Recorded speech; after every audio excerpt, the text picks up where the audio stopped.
দুপুরে রান্নাটা করতে আমাদের প্রত্যেক দিনই দেরি হয়ে যায়। আসলে সকালে না উঠলে যেটা হয়, সকালে উঠি না বললেও ভুল। সকালে উঠে নামাজ পড়ে মোটামুটি আমি মেন গেটের তালা খুলে দিই, মানে পকেটটা খুলে দিই যাতে সবাই যাওয়া আসা করতে পারে। তো ওইটা করে জানলা টালনা খুলে এসে আমি আবার শুয়ে পড়ি।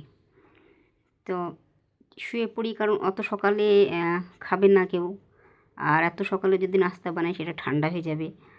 আর যেহেতু সাবিনা আপা আসতে একটু দেরি করবে, আর আমারও বাইরে যাওয়ার কোনো তাড়াহুড়া নাই, আমার তো কোনো জব নাই, বাড়িতেই থাকতে হয়। সেই জন্য অত সকালে উঠে কী করব, শুয়েই পড়ি। আর মর্নিং ওয়াকের অভ্যাস আমার মানে কোনো দিনই ছিল না। ছোটোবেলায় যখন প্রাইভেট পড়তে যেতাম স্কুলে, তখন মনে হতো যে এই দিনটা আমার কবে শেষ হবে, এত সকালে উঠে আমাকে প্রাইভেট পড়তে যেতে হয়। খুবই কষ্ট লাগতো, সেই 6টার সময় উঠে প্রাইভেটে যেতে হতো।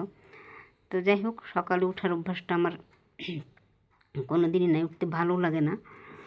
কোথাও যাওয়া থাকলে কিংবা চাকরি বাকরি থাকলে সেটা আলাদা কথা, তখন নিজে অভ্যাসের পরিবর্তন করা যায়। মানুষ তো অভ্যাসেরই দাস, অভ্যাস পরিবর্তন করেই নেওয়া যায়। তো সেই জন্য আমাদের দুপুরের রান্নাটা খাওয়াটা দেরি হয়ে যায়। আর যেদিন সকালেরটা করতে করতে 12টা বেজে যায়, তো দুপুরেরটা তো দেরি হবে, এটাই স্বাভাবিক। আর যেদিন কাপড় চোপড় কাচাকাচি থাকে সেদিন তো আরোই দেরি হয়ে যায়। তো আজকেও তেমনই একটা অবস্থা, দেরি হয়ে গেছে। এখন বাজে 4টা, আমি খেতে আসছি।